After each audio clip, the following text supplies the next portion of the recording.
Welcome to day 2 ride.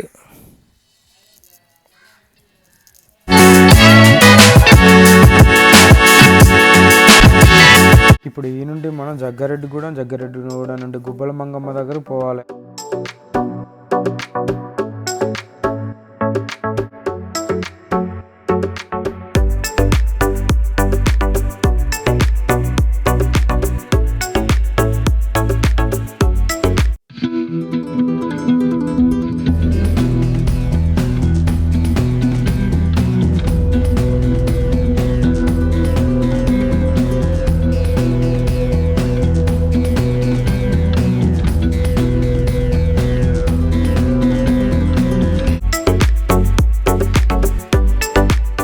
Reddigudem దాటినామంటే సగం దూరం వరకు రోడ్డు బాగుంటుంది. ఇంకా తర్వాత మొత్తం మట్టి రోడ్డు, మొత్తం గుంతలు, వాగులు, మొత్తం అలాగే ఉంటుంది. రోడ్డు ఏం మంచిగా ఉండదు.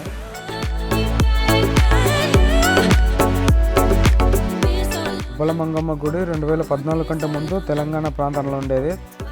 తెలంగాణ ఆంధ్ర విడిపోయినాక 2 రాష్ట్రాలు విడిపోయిన తర్వాత తెలంగాణ నుండి పోలవరం ముప్పు ప్రాంతం అని 7 మండలాలు ఆంధ్రప్రదేశ్ కలిపారు. ఈ విడిపోయిన ప్రాంతంలోనే మన వెళ్ళే గుబ్బల మంగమ్మ గుడి ఉంది.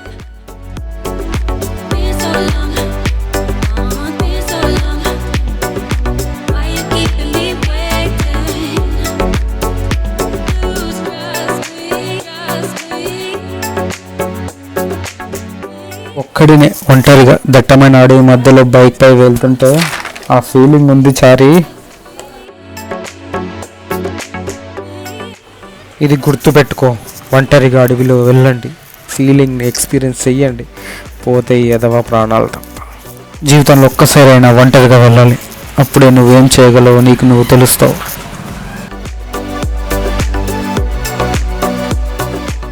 నేను ఎప్పుడు అనుకునేవాడిని ఇలా ఒక్కడనే ఒంటరిగా బైక్పై ఈ జర్నీ మొదలు పెట్టాలని, కానీ కొంచెం టైం పట్టింది. ఈరోజు నేను ఒంటరిగా ఈ సాహస ట్రావెల్ చేయడం ఒక అద్భుతంగా ఉంది.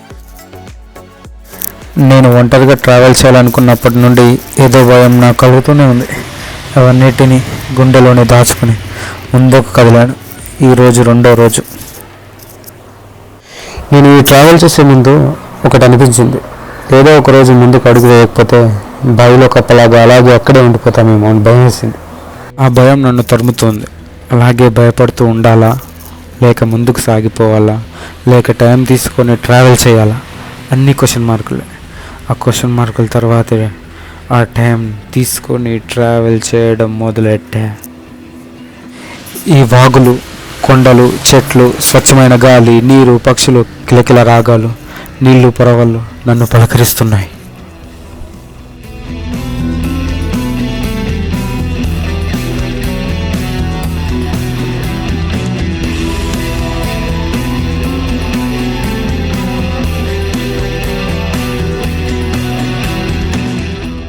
ఇక్కడ నుండి లెఫ్ట్ చూపిస్తుంది. ఇట్లా లోపలికి 10 కిలోమీటర్లు పోవాలంట. ఇక్కడ ఈ 10 కిలోమీటర్లు అడవిలో రోడ్డు ఎట్లా ఉంటుందో ఏమో చూస్తేనే భయం వేస్తుంది నాకైతే. రోడ్డు మొత్తం బురదే ఉంది ఇక్కడ. అసలు ఈ రోడ్డు ఏం బాగాలేదు. ఇంకా మనం పోయే కొద్ది ఎట్లుంటుందో ఏందో ఈ అడవిలో. ఆ తల్లి తోలుకపోవాలి నన్ను.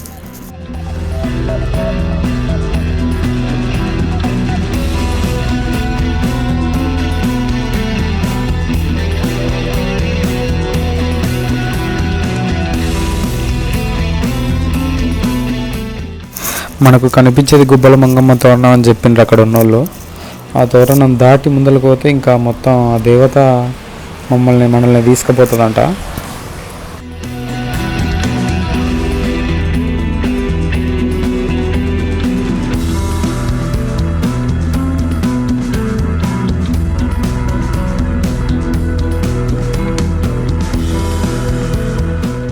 గుబ్బల మంగమ్మ దగ్గరికి వెళ్తుంటే ఎక్కడ చూసినా తేనె సీసల్లో పోసి అమ్ముతున్నారు.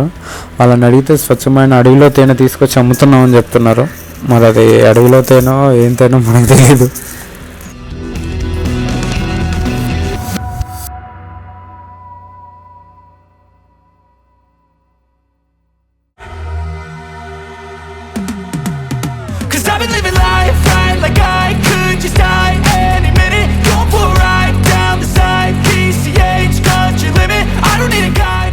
సాయంత్రం 5 అవుతుంది. అందరూ తిరిగి ఇంటికి పోతున్నారు. నేను పోయేసరికి మళ్ళా టైం అయిపోయి గుడి మూస్తారేమో అని అనిపిస్తుంది. చూద్దాం ఏమవుతుందో.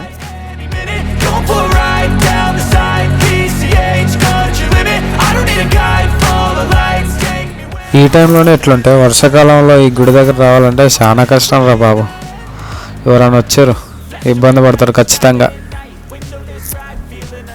Nothing in sight, forever in flight. Follow those lines, we'll make it this time. Blurry street lights, work as a guide to memories that we're making tonight.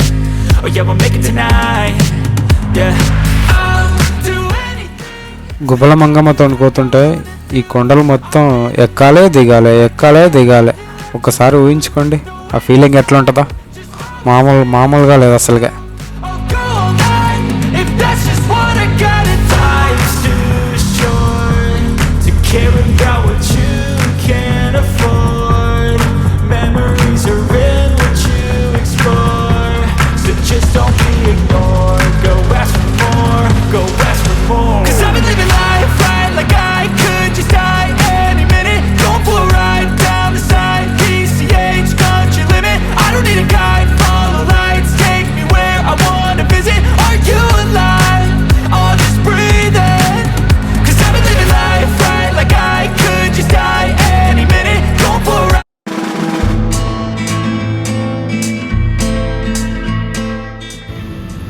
అలా గుబ్బల మంగం ఇటేనా? Thank you.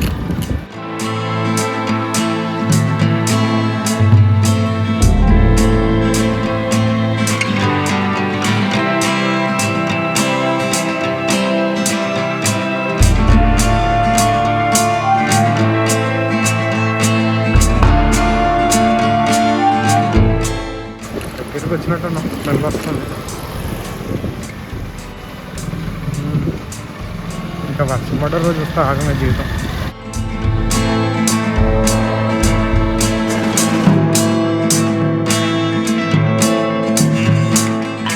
నాకు చాలామంది చెప్పింది ఏంటంటే మందు మాంసం ఏర్లే పారదంట. నార్మల్ డేస్లోనే అట్లుంటే సండే రోజు ఇంకెట్లుంటుంది. ఈ రోడ్లో సండే రోజు వస్తే ఇంకంతే సంగతి. ఈ రోడ్లు చాలా ఘోరంగా ఉన్నాయి. జాగ్రత్తగా నడవకపోతే నవల పాలవుతాం.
మొత్తం లోయలాగుంది. మొత్తం లోపలికి దిగుడే ఉంది.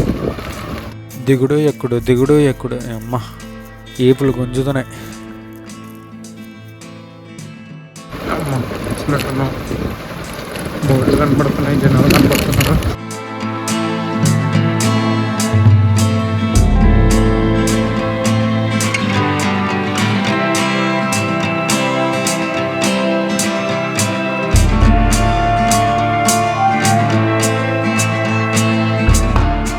ఫైనల్గా గుబ్బల మంగమ్మ తల్లి దగ్గరికి రీచ్ అయిపోయినాం.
ఈ వాటర్ దాటితే ఆ తల్లి కనబడుతుంది. ఈ వాటర్ ఇయర్ మొత్తం వస్తూనే ఉంటాయంట.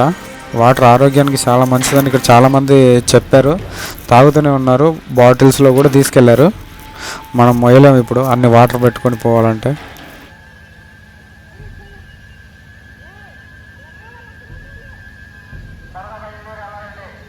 ఇక్కడ సాయంత్రం ఎవరు ఉండకూడదు, వెళ్ళిపోండి వెళ్ళిపోండి అని చెప్తున్నారు. ఇప్పుడు ఇక్కడ నుండి మళ్ళీ మనం భద్రాచలం వెళ్ళాలి.